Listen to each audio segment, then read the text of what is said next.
ተመስገን እንግዲህ ዲኤንኤን አስመረመረ ማለት ነው።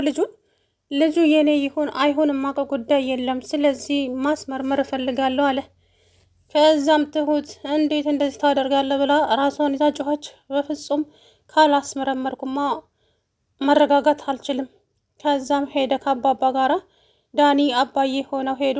ዲኤንኤኑ እንግዲህ እንደሚያሳየው ከሆነ የተመስገን ልጅ ነች ማለት ነው ልጅቱ። እንግዲህ ምንም ማድረግ አይቻልም። ተመስገን ዞረሽ በስተመጨረሻም እጅ የገባሽ ወይዘሮ ትሁት ከዚህ በኋላ ካሌብ ምናምን የምትይውን ነገር ታቆሚና ከኔ ጋር መኖር እንጀምራለን። አይ የምትይ ከሆነ ደግሞ እንግዲህ በጸባይ እምቢ ካልሽ በጉልበት የማደርገውን እኔ ራሴ አውቃለሁ። አይ ፈጣሪ ላንተ ምን ይሳንሃል? አውቃለሁ በስህተትም ብትወለድም ግን ደግሞ አልክድም ልጄን። ስለዚህ ፈጣሪን ላመሰግነው ይገባል። አንቺ ግን ብዙ ነገር አድርገሻል ከኔ ለመራቅ ብዙም ሄደሻል፣ ግን አልተሳካልሽም። ሆን ብለሽ ደግሞ ካሌብ ልታገቢ ወዲያ ወዲህ እያልሽ ነበር። አሁን ልጅህ ያንተ ትሆን እንጂ ቲና ማነች ትሁት ከኔ ጋር ትሆናለች ማለት የተሳሳተ ነው። መቼም በህይወት እያለው ከአንተ ጋር አልኖርም አለችው። እሱንማ አብረን የምናየው ይሆናል። አንተ ሽማግሌ ከዚህ በኋላ ከህይወታችን ውስጥ ትወጣለህ። አይ አልወጣም የምትል ከሆነ ግን ከባድ ነገር ይፈጠራል አለው። ጭራሽ አባዬን እያስፈራራ ይገኛል አቶ ተመስገን። አባዬም እንግዲህ ደፋርና ቆራጥ ናቸው። እሱን አብረን የምናየው ይሆናል። እኔ ማስፈራራቱን ምንም አታመጣም። ስለዚህ ለራስ ብትጨነቅና ለራስ ብታስብ ይሻልሃል። ልጅህን አገኘህ ማለት ልጅቱ ያንተ ሆነች ማለት ትሁት ያንተ ነች ማለት አይደለም። ያንተና የትሁት ነገር አብቅቷል። ከዚህ በኋላ ትሁትም የራሷን ህይወት ጀምራለች። አንተም ደግሞ ልጅህን የሚከለክለ የለም፣ ሄደ ማየት ትችላለህ።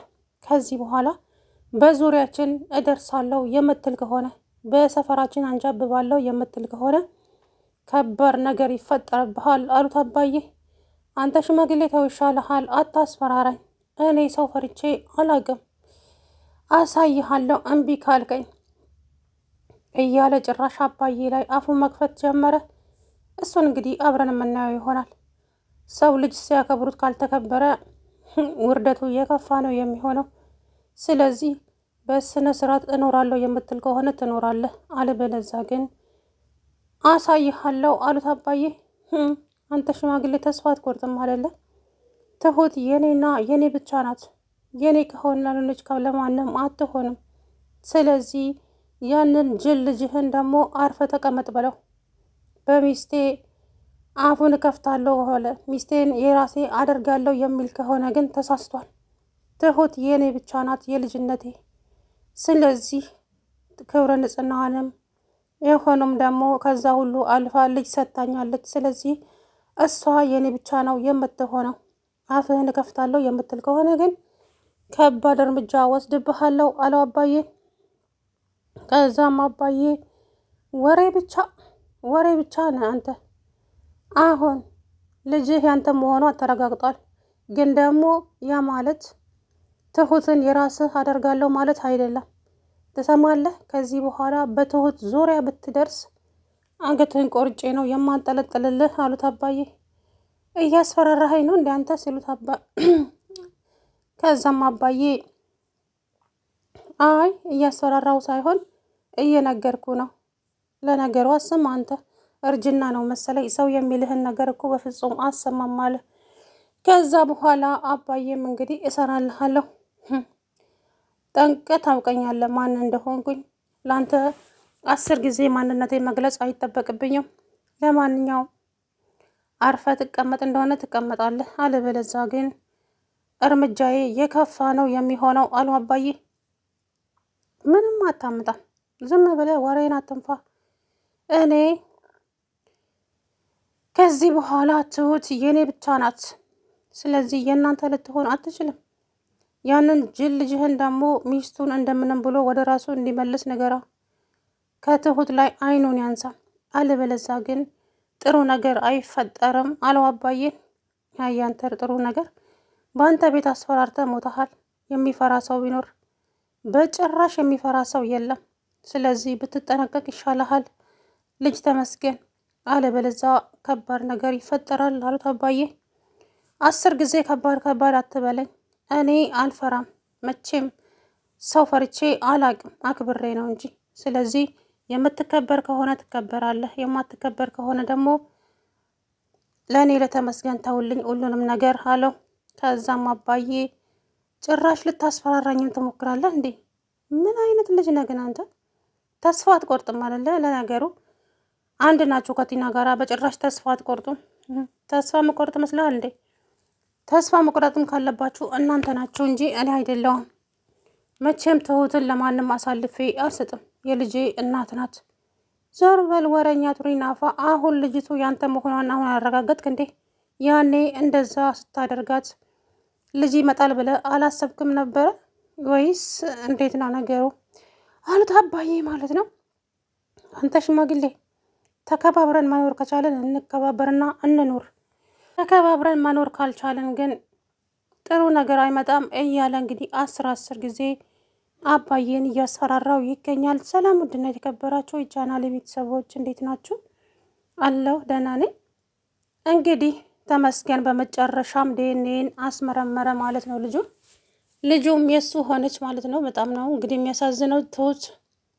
ትሁት ውስጣት ያውቃል በእርግጥም ልጁ የተመስገን እንደሆነ፣ ግን ባይሆን ብላ ነበር የተመኘችው። ግን ደግሞ ታውቃለች የእሱ ልጅ እንደሆነ። በ15 ዓመቷ እንግዲህ ደፍሯት ያው ወልዳለች። ግን እስከ ዛሬ እሱ ትሁት ልጅ ይኑራትም አይኑራትም የሚያውቀው ነገር የለም። ግን እጅ ፈልፍላ ደረሰችበት ቲና ተብያዋ።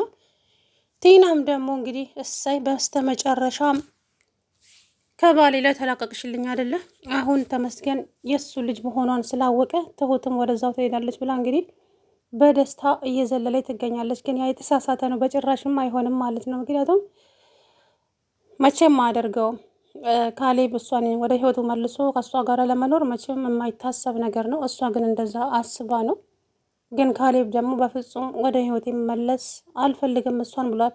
እሷ አሁን ምናልባት ከዛም ትሁትም እንግዲህ ትሁት አሁን ይሄ ልጅ ያንተ ልጅ መሆኑ ታወቀና ትሁት ገና የኔ ሚስት ትሆናለች ብለህ አስበህ ከሆነ ተሳስተሃል። በፍጹም ያንተ ልሆንም አልችልም። ልጅህን ግን አልገድህም። ልጅህ ያንተው ናት። ሄደ ማየትም ትችላለህ። የምን ሄደ ማየት? እወስዳታለሁ፣ አጠገቤ አስቀምጣታለሁ። ከዚህ በኋላ እሷ የኔ ልጅ ብቻ ናት እያለ ጭራሽ ያዙን ልቀቁኝ አለ ማለት ነው። እሱ ሲያምር ይቀራል። ከዛ በኋላ እንግዲህ አባዬም ትሁት ከዚህ በኋላ ያንተ ህይወት ውስጥ የለችም፣ የራስህን ህይወት መኖር ትችላለህ። እሷም የራሷን ህይወት ጀምራለች አሉ። አባዬ አንተ ከመሀላችን ውጣ፣ አንተ ሽማግሌ በማያገባ ነገር አትግባ ብያለሁ፣ ጥሩ ነገር አይፈጠርም አለው አባዬን። ከዛም እንግዲህ ዲኤንኤን ለማስመርመር አባዬም ዳኒም ሆነው ሄዱ ማለት ነው። ትሁት አልሄደችም። ታንቺ ቁጭ በቤት እኔ ራሴ እበቃለሁ ለሁሉም ነገር፣ እኔ እሻላለሁ፣ አንቺ እዚህ ሁኚ ተረጋጊ ብለው ትሁትን ቤት ውስጥ ጥለዋት ሄዱ፣ ዳኒና አባዬ ማለት ነው። ከዛ በኋላ እንግዲህ ዲኤንኤኑ ተመረመረ ማለት ነው። ከዛም የትሁት ደምና የህፃኗ ደምና የተመስገን ደም ተመረመረ። ተመስገን አባት ሆኖ ተገኘ። ከዛም ተመስገን በጣም ደስ አለው። ፈጣሪ ሆይ አመሰግናለሁ የኔ ልጅ ስላደረካት። አሁን ትሁትን እንግዲህ የራሴ የማደርግበት ጊዜ ላይ ነኝ። ስለዚህ ወይዘሮ ትሁት እኔና አንቺ መሀል ትልቅ ነገር ስላለ መቼም እኔና አንቺ አንለያይም። በመሀላችን ልጃችን ስላለች እኔና አንቺ ታርቀን አብረን እንኖራለን። ለበደልኩሽ ነገር ሁሉ ካሳ እክስሻለሁ እያለ እንግዲህ ጉራያውን ሲነፋ፣ አባዬም ደግሞ ስማ ይሄ ተረት ተረት ለራስ ማስቀመጥ ትችላለህ። እሷ የራሷን ህይወት ጀምራለች አልኩህ እኮ አሰማም እንዴ? የራስህን ህይወት መኖር ትችላለህ። ከዚህ በኋላ ትሁት ጫፏም ሆነ በዙሪያ እደርሳለሁ የምትል ከሆነ ማንም ሳይሆን እኔ ራሴ የምወስደውን እርምጃ አሁን ራሴ ያውቃለሁ። ከዛም አባዬ ተዋክህን አንተ በመሀላቸው አትግባ። እሱ ይወዳታል ይመስለኛል እንዳየሁት ከሆነ። ስለዚህ እኛ በመሀላቸው ባንገባ ጥሩ ነው አለ ዳኒ። ተው እንጂ ዳኒ፣ ይሄ ሰውዬ አሁን አብራው ኖራ እውነት እንደው ያከብራታል ብለህ ታስባለህ እንዴ? በጭራሽ ሊጫወትባት ነው እንጂ እሱ ሊበቀላት እንጂ በጭራሽ ወዷት እንዳልሆነ እኮ ያስታውቃል። ስለዚህ እኔ ደግሞ ትሁትን ለዚህ ላውሬ አሳልፌ አልሰጥም፣ በፍጹምም አላደርገውም አሉ ማለት ነው አባዬ። ከዛ በኋላ እንግዲህ እሱን አብረን የምናየው ይሆናል። ለማንኛውም ትሁት የኔ ብቻ ናት፣ ካሌብ የሚባለውን ሰውዬ ከአጠገቤ አርቁልኝ፣ እሱን ማየት አልፈልግም በጭራሽ እያለ እንግዲህ ቱሪናፋውን እየነፋ ይገኛል። አባዬም ደግሞ እንዴት በተናገረ ነው የምትሰማው? ቆይ በምንኛ ቋንቋ ብነግርህ ትሰማለህ? ትሁት አትፈልግህም። ትሁት የራሷን ህይወት ጀምራለች። አንተም የራስህን ህይወት መጀመር ትችላለህ። አሰማም እንዴ ሰውዬ? አነው አማርኛ አትሰማም ሲሉት በማያገባ ነገር አትግባ። ስለዚህ ትሁቴ የእኔ ብቻ ናት፣ የልጄ እናት። እሷን መተው አልችልም በፍጹም። በህይወት እያለው እሷን አልተዋትም እያለ እንግዲህ ያዙ ይልቀቁኝ አለ ማለት ነው። ትሁቴም ደግሞ ፊቱ ላይ ተፋችበትና እኔ ካንተ ጋር ከምኖር ሞቴን በመርጥ ነው የሚሻለኝ። ከኔ ጋር ትኖራለች ብለህ እንደሆነ ተሳስተሃል። በፍጹም ካንተ ጋር የምኖርበት ምንም አይነት ምክንያት የለኝም አለችው ማለት ነው። ከዛም ትሁቴ ተይ እንጂ ስሜታዊማ አትሁኚ። አንቺ የኔና የኔ ብቻ ነሽ። አንቺን አጥቼ መኖር አልፈልግም። ስለዚህ ከኔ ጋራ መኖር አለብሽ። ለልጃችን ስትይ አፈን በዘጋ ነው የሚሻልህ። አንተ ሰውዬ አንተን አይደለም ባይኔ ድምፅህን እንኳን መስማት አልፈልግም። ስለዚህ ከህይወቴ ውስጥ ውጣልኝ። ልጅህ ነች፣ አልከለክልህም። ልጅህን እየሄደህ ማየት ትችላለህ። ከዛ ውጭ ግን ትሁትን የራሴ አደርጋለሁ ብለህ የምትጃጃለውን ነገር እዛው ለራስ ማስቀመጥ ትችላለህ። እኔ የራሴ ህይወት ጀምሬያለሁ አለችው። እሱማ አይሆንም ትሁቴ፣ በፍጹም እንግዲያውስ እምቢ ካላችሁ እኔ ነኝ የማውቀው የማደርገውን አላት ትሁትን። እስቲ ምን እንደምታደርግ አብረን የምናየው ይሆናል።